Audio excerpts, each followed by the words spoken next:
Hello my dear students, in the first part of the lesson Lost Spring, through the character of Sahib Alam, Anis Jent narrates the miserable conditions of the ragpickers of Srimati. She also has depicted the grinding poverty that exists there. And at the end of the first part, we saw how Sahib Alam, who used to be a rag picker, takes up another work in a tea stall shop. He is paid rupees 800 and all the free meals. Still, he is not happy because he has lost that freedom. There is no freedom for him anymore, as he is no longer the master of himself. Because he has to dance and obey his boss hereafter, therefore he is no longer his own master. Now from the first part we move to the second part of this lesson. We travel to a place very close to Aligarh, Firozabad. And as we all know, Firozabad is a center of glass making and bangle making. And Mukesh is a bangle maker.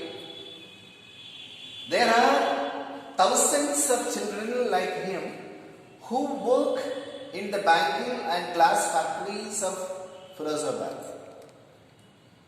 20,000 of children work in glass factories and bangle industry. And there is a law, a beautiful law in the country. The law says children below 14 years of age cannot be employed in hazardous areas of work. Bangle making and glass making involves a lot of danger. This is not a safe work, as one has to work in high temperatures, which is very, very risky. And if the law of the country is enforced effectively, all these 20,000 children who are employed in bangle and glass factories can be freed. But no initiative, no step in this direction has been taken by the government. That shows the apathy, the indifference, not showing any interest in the welfare of the children.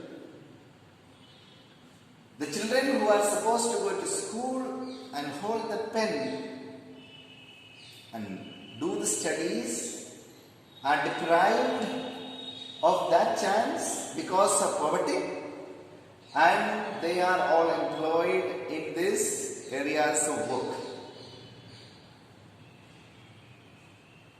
Mukesh takes our narrator Anis Jent to his house. Mukesh and Anis Jent move through the lanes of Firozabad, and the bangle workers all live in a slum. There are no windows, no doors for the house. The houses are thatched with dead grass, and even if there are a few doors, they are all shaky. There is no drainage. The lanes are stinking, and there is filth and dirt all around. Animals and human beings live together there without any difference.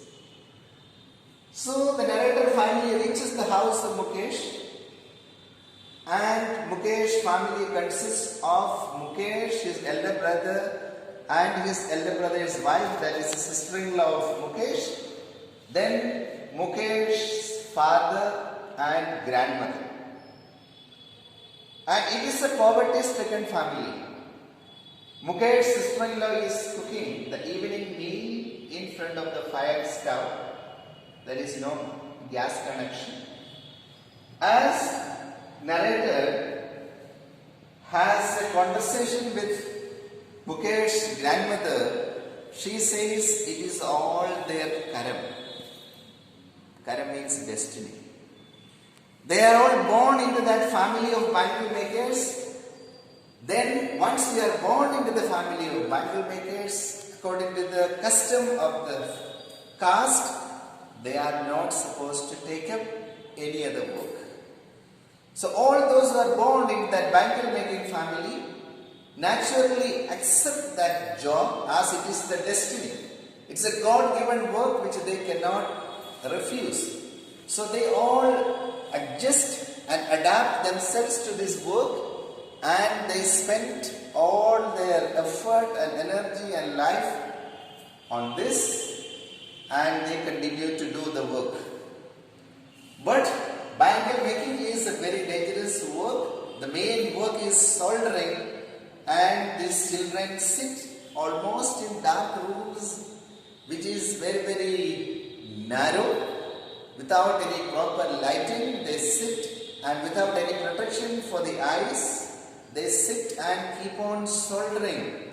They are all converting the bangles in the spirals of bangle, and one can find all the colors that one can find in the Vibgyor, all 7 colors and the different shades one can find in the spirals of bangle, which is kept in all the courtyards in front of the houses.